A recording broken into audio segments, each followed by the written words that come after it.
بسم اللہ الرحمن الرحیم۔ لائٹ ورلڈ کے معزز دوستو، السلام علیکم ورحمۃ اللہ وبرکاتہ۔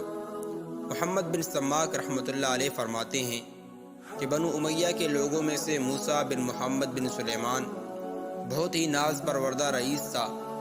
دل کی خواہشات پوری کرنے میں ہر وقت منہمک رہتا، کھانے میں، پینے میں، لباس میں، لہو و لعب میں، خواہشات اور لذات کی ہر نوع میں اعلیٰ درجے پر تھا۔ لڑکے لڑکیوں میں ہر وقت منہمک رہتا، نہ اس کو کوئی غم تھا نہ فکر، خود بھی نہایت حسین چاند کے ٹکڑے کی طرح تھا۔ اللہ تعالیٰ کی ہر نوع کی دنیاوی نعمت اس پر پوری تھی۔ اس کی آمدنی 3,03,000 دینار سالانہ تھی، جو ساری کی ساری اسی لہو و لعب میں خرچ ہوتی تھی۔ ایک اونچا بالا خانہ تھا جس میں کئی کھڑکیاں تو شارع عام کی طرف کھلی ہوئی تھیں، جن میں بیٹھ کر وہ راستہ چلنے والوں کے نظارے کرتا، اور کئی کھڑکیاں دوسری جانب باغ کی طرف کھلی ہوئی ہوتی تھیں، جن میں بیٹھ کر وہ باغ کی ہوائیں کھاتا، خوشبوئیں سونگھتا۔ اس بالا خانے میں ایک ہاتھی کے دانت کا قبا تھا جو چاندی کے میخوں سے جڑا ہوا تھا۔ اس کے اندر ایک تخت تھا جس پر موتیوں کی چادر تھی۔ اس قبا میں اس کے یار احباب جمع ہوتے، خدام ادب سے پیچھے کھڑے رہتے، سامنے ناچنے گانے والیاں قبا سے باہر مجتمع رہتیں۔ جب گانا سننے کو دل چاہتا، وہ ستار کی طرف ایک نظر اٹھاتا اور سب حاضر ہو جاتی، اور جب بند کرنا چاہتا ہاتھ سے ستار کی طرف اشارہ کر دیتا اور گانا بند ہو جاتا۔ رات کو ہمیشہ جب تک نیند نہ آتی یہی شغل رہتا، اور جب شراب کے نشے سے اس کی عقل جاتی رہتی، یاران مجلس اٹھ کر چلے جاتے اور وہ جس لڑکی کو چاہتا پکڑ لیتا اور رات بھر اس کے ساتھ خلوت کرتا۔ صبح کو وہ شطرنج وغیرہ میں مشغول ہو جاتا۔ اس کے سامنے کوئی رنج و غم کی بات، کسی کی موت، کسی کی بیماری کا تذکرہ بالکل نہ آتا۔ اس کی مجلس میں ہر وقت ہنسی خوشی کی باتیں، ہنسانے والے قصے اور اسی قسم کے تذکرے رہتے۔ ہر دن نئی نئی خوشبوئیں جو اس زمانے میں ملتیں وہ روزانہ اس کی مجلس میں آتیں۔ عمدہ عمدہ خوشبوؤں کے گلدستے وغیرہ حاضر کیے جاتے۔ اسی حالت میں اس کے 27 برس گزر گئے۔ ایک رات کو وہ حسب معمول اپنے قبا میں تھا۔ دفعتاً اس کے کان میں ایک ایسی سریلی آواز پڑی جو اس کے گانے والوں کی آواز سے بالکل جدا تھی، لیکن بڑی دلکش تھی۔ اس کی آواز نے کان میں پڑتے ہی اس کو بے چین کر دیا۔ اپنے گانے والیوں کو بند کر دیا اور قبا کی کھڑکی سے باہر نکل کر اس آواز کو سننے لگا۔ وہ آواز کبھی کان میں پڑتی، کبھی بند ہو جاتی۔ اس نے اپنے خدام کو حکم دیا کہ یہ آواز جس شخص کی آ رہی ہے اس کو پکڑ کر لاؤ۔ شراب کا دور چل رہا تھا۔ خدام جلدی سے اس آواز کی طرف دوڑے۔ مسجد میں پہنچے جہاں ایک جوان نہایت ضعیف بدن، زرد رنگ، گردن سوکھی ہوئی، ہونٹوں پر خشکی آئی ہوئی، بال پراگندہ، پیٹ کمر سے لگا ہوا، مسجد میں کھڑا ہوا اپنے رب کے ساتھ مشغول تلاوت ہے۔ یہ لوگ اس کو پکڑ کر لے گئے، نہ اس سے کہا نہ کچھ بتایا۔ ایک دم اس کو مسجد سے نکال کر وہاں بالا خانے پر جا کر اس کے سامنے پیش کر دیا کہ حضور یہ حاضر ہے۔ وہ شراب کے نشے میں کہنے لگا یہ کون شخص ہے؟ انہوں نے عرض کیا کہ حضور یہ وہی شخص ہے جس کی آواز آپ نے سنی تھی۔ اس نے پوچھا تم اس کو کہاں سے لائے ہو؟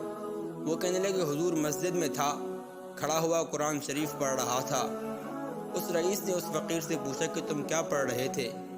اس نے اعوذ باللہ پڑھ کر یہ آیتیں پڑھیں جن کا ترجمہ یہ ہے کہ بے شک نیک لوگ جنت کی بڑی نعمتوں میں ہوں گے، مسیریوں پر بیٹھے ہوئے جنت کے عجائب دیکھتے ہوں گے۔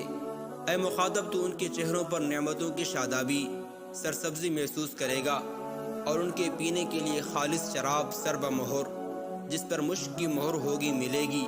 ایک دوسرے پر حرص کرنے والوں کو ایسی ہی چیزوں میں حرص کرنا چاہیے، اور اس شراب کی آمیزش تسنیم کے پانی سے ہوگی، اور وہ تسنیم جنت کا ایک ایسا چشمہ ہے جس سے مقرب لوگ پانی پیتے ہیں۔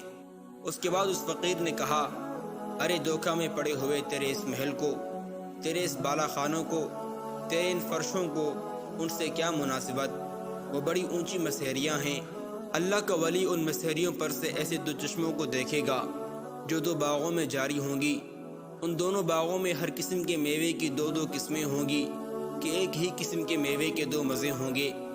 وہ میوے نہ تو ختم ہوں گے نہ ان کی کچھ روک ٹوک ہوگی۔ اس کی جنت کے پھل ہمیشہ رہنے والے ہوں گے، اس کا سایہ ہمیشہ رہنے والا ہوگا۔ یہ تو انجام ہے متقی لوگوں کا۔ اور کافروں کا انجام دوزخ ہے۔ وہ کیسی سخت آگ ہوگی، اللہ تعالیٰ ہی محفوظ رکھے۔ بے شک مجرم لوگ جہنم کے عذاب میں ہمیشہ رہیں گے، وہ عذاب کسی وقت بھی ان سے ہلکا نہ کیا جائے گا اور وہ لوگ اس میں مایوس پڑے رہیں گے۔ بے شک مجرم لوگ بڑی گمراہی اور حماقت کے جنون میں پڑے ہوئے ہیں۔ ان کو اپنی حماقت اس دن معلوم ہوگی جس دن منہ کے بل گھسیٹ کر جہنم میں پھینک دیے جائیں گے۔ مجرم آدمی اس بات کی تمنا کرے گا کہ اس دن کے عذاب سے چھوٹنے کے لیے اپنے بیٹوں کو، بیوی کو، بھائی کو اور سارے کنبہ کو جن میں وہ رہتا تھا اور تمام روئے زمین کے آدمیوں کو اپنے فدیہ میں دے دے اور کسی طرح عذاب سے بچ جائے، لیکن یہ ہرگز نہ ہوگا۔ وہ آگ ایسی شعلہ والی ہے کہ بدن کی کھال اتار دے گی۔ وہ ہاشمی رئیس فقیر کا کلام سن کر اپنی جگہ سے اٹھا اور فقیر سے گلے ملا اور خوب چلا کر رویا اور اپنے تمام مجلس والوں کو کہہ دیا کہ تم سب چلے جاؤ، اور فقیر کو ساتھ لے کر صحن میں گیا اور ایک بوریے پر بیٹھ گیا اور اپنی جوانی پر نوحہ کرتا رہا، اپنی حالت پر روتا رہا اور فقیر اس کو نصیحت کرتا رہا یہاں تک کہ صبح ہو گئی۔ اس نے اپنے سب گناہوں سے اول اس فقیر کے سامنے توبہ کی اور اللہ تعالی شانہ سے اس کا عہد کیا کہ آئندہ کبھی کوئی گناہ نہ کرے گا۔ پھر دوبارہ دن میں سارے مجمع کے سامنے توبہ کی اور مسجد کا کونا سنبھال کر اللہ تعالیٰ کی عبادت میں مشغول ہو گیا اور اپنا سارا ساز و سامان، مال و متاع سب فروخت کر کے صدقہ کر دیا اور تمام نوکروں کو موقوف کر دیا اور جتنی چیزیں ظلم و ستم سے لی تھیں سب اہل حقوق کو واپس کی، غلام اور باندیوں میں سے بہت سے آزاد کیے اور بہت سے فروخت کر کے ان کی قیمت صدقہ کر دی اور موٹا لباس اور جو کی روٹی اختیار کی۔